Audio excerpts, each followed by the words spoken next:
Tapos, tapon natin. Ay, ramen. Para meron tayong 10%.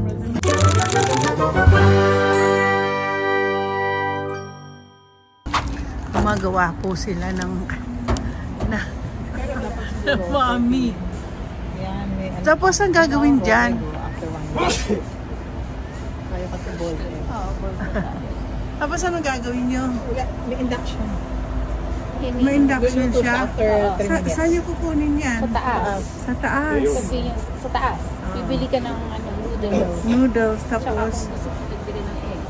Ay, ganun. Oo, kasi Kaya punta kami ko. Inikot namin, nandiyan na yung sasakyan. Okay, tayo magpipili. Ikaw, ano, gusto mo to? Ay, parang manipis. Ba't ang nipis? Ito na lang. Gusto ko makapal, ang nipis naman. Ito to. Ay. Ito yung kinakain ko. Arara. Tapos saan mo ilalagay yan? Tapos lalagay na ng itlog, no? Magpe-prepare po kami ni Padoy ng aming kakainin. Ramen. Oops, hindi na natin. Yan. Una. Ang tubig doon, no? May tubig siya. Dito ko pa nang natutunan ito.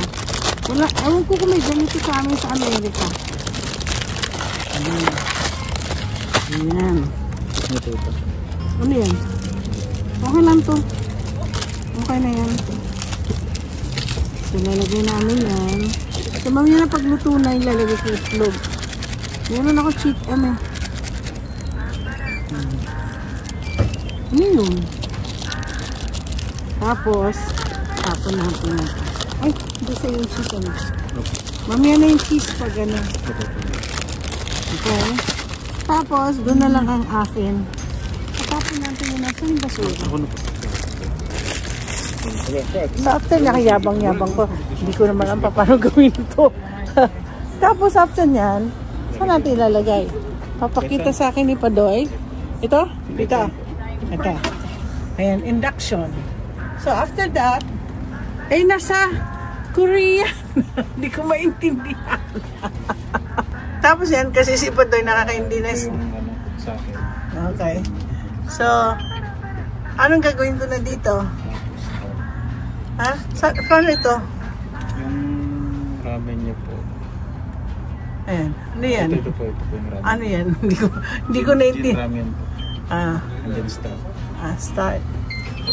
Ganyan. Ay, may tubig! Lumabas na ang tubig! Piliin niyo po kung ano yung ramen niyo po. Ano yung sabihin namin? Yung ito. Yung brand mo. Okay. Ito kasi yung send. Gin ramen. So, alin ang gin? Yan ang gin ramen. Same po siya. So, ngayon, iluluto natin yan. Okay. So, guys, ito na ang food. Ito ang food vlogging ko na po. Ladies, saan ang basurahan nila? At taas na?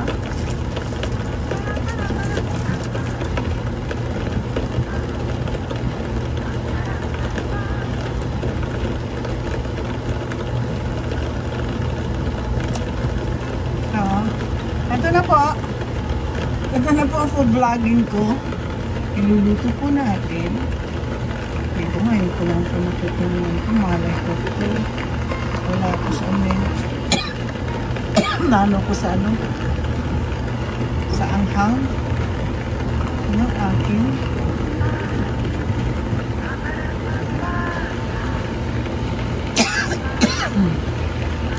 Nakakaano yung ano? Yung anghang. So,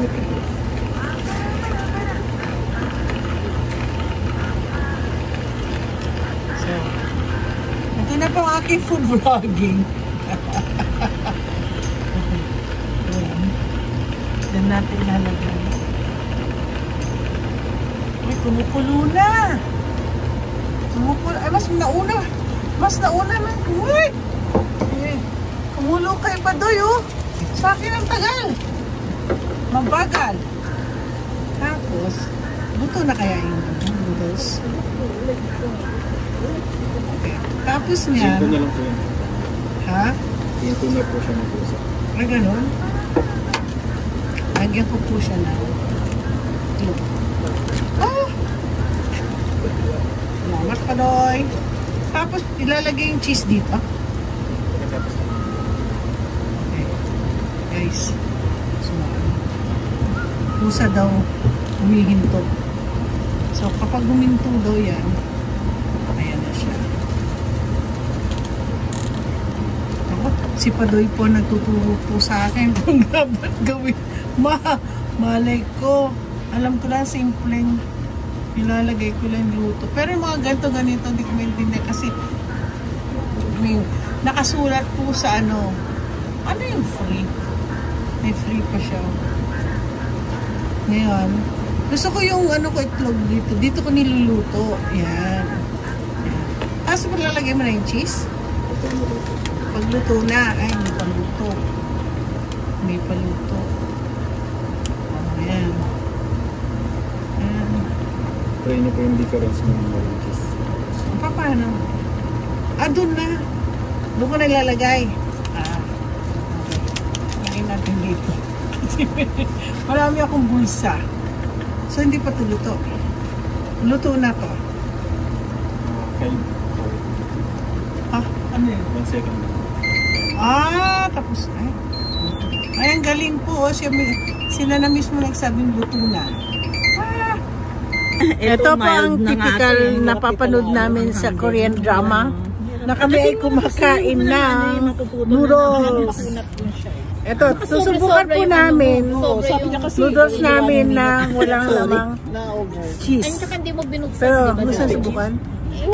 Susubukan namin experiment. Oo, nakikita ko yan. Nilalagay yung cheese yung dapat kanina mo nilagay para nung pinapakuluan. Hindi, tikman ko muna kung wala o hindi. Para maging cheesy. So ngayon, lalagay po natin yung cheese. Sabi ko kanina habang nagluluto ko, ito na po food vlogging ko pa paano magluto ng ramen. Hindi cheesy. Yung mga side comment ba namin nabubura dyan? Hindi. Ano ba sinabi niyo? Hindi ko alam. Lagay mo ng cheese para maging cheesy. Kapag nilagay mo ba yung cheese magiging meaty? Dito ba ako tao? Ako nga, yung aking editor, sabi ko, ay talaga, nasa Korea na ako bilang doon. Kakaantay namin dito sa dalawang to dahil hilaw yung namin. Mali. Nakatawa ko, nalaglag yung kalahati. Chopstick. May bayad pa lang chopstick. May bayad? Hindi na ako kuha. 100 eh. Halos lahat naman may bayad. Eto, nagluto ng na-microwave yung hotdog. Ayan, pumutok. Sabog. Ilang piraso yung cheese nung dalawa lang? Pag ganun niya. Ano yung tsura na nanigas? Ay, bumili ko marami. Meron doon. Laman, o gusto nyo? Isa mo para sa tinapay mo. Pag hindi mo nilagyan. Pahingi nga. Ito. Guys, so, ito po ay may cheese na po. May cheese na. Isa lang lagay mo. Ay, masarap. Anong lalagay mo? Anong kinuha niyo yung yellow? Yung cheese na yun. Natunaw agad? Oo, natunaw kagad. Kasi mainit Yung po. sesame. Mas masarap. Ay, may sesame pa ba? Hindi, sesame. Masarap talaga. Ano to? Ano po yun? Makanghang yan. Yung sa kimchi yan. Sa kimchi. Uy, sarap. Kimchi, hindi baka ano yan eh, yung hindi yung pang-moisture. Tanggal po ng moist. Ano nga yun? Buti wala Masarap po na. Buti wala nagkakamay. Iganon na. Ito po may cheese na po to ha. Bali, bumili ako ng noodles na may cheese. Ngayon ang revelation. Masarap pong lagyan ng cheese ang inyong ramen. Ano? Si Padoy ang nagturo na naman sa akin yan. Marami ako natutunan kay Padoy. Cheddar cheese. Cheddar cheese ang bibili niyo. Ay, masarap siya. Yung gusto ko lang yung ano eh. Matutunan ko lang ang cheddar cheese. Mali yung ano lang. Di ba pag tunaw. Ay, sa mainit. Masarap ang lasa. Yung may halo. Tapos yung bibili din ako grabe, ng sarap. mani na may dilis. Na-enjoy ko to. Naubos niyo. Intramuros ba yung tatak? Ano? Intramuros? Mani? Oo, mani na may na dilis. Mani na may dilis? Ha? Sarap yun ah. Meron? Mani na may dilis? Gusto nga tikman niya kay Pokwang eh. Ang dami niya product. Ano? Marami daw masarap. Uy, hindi. Laing, Yung ano niya, gourmet, Sa kanya, saan yung laing niya? Nasa City. Oo, dami niya product. Asan yung Pinapromote niya. resto niya? Hindi, Wala siyang resto na Sa bahay gano'n. lang. Sa bahay niya, may sariling lugar para sa mga production. Sige po tayo na Shirley ngayon dahil pagkatapos ng kaya na po. Siguro di ba, nilalaban niya na Lang tayo eh. Ano yun? Hindi magastos kundi punta sa Korea. Sabi niya, hindi yung noodles, mura lang yan. Ang experience namin na kumakain kami po sa labas na napakalamig-lamig. typical na Typical na kinakain ng mga ganito pala ang ginagawa ng mga Koreano. Ito po yung gawain ng mga Koreanong kumakain sa labas at kinakain nila mami. Ramen. Para meron tayong remembrance. Taas mo pa. Taas mo pa. Yan. Hati naman si Tom. Hindi nakita. Tataan pa ako. Na-discover ko masarap pala ang cheese sa Noodles. sa noodles. Eh, di ba yung binili mo Noodles. Yung kay yung carbonara. Hmm?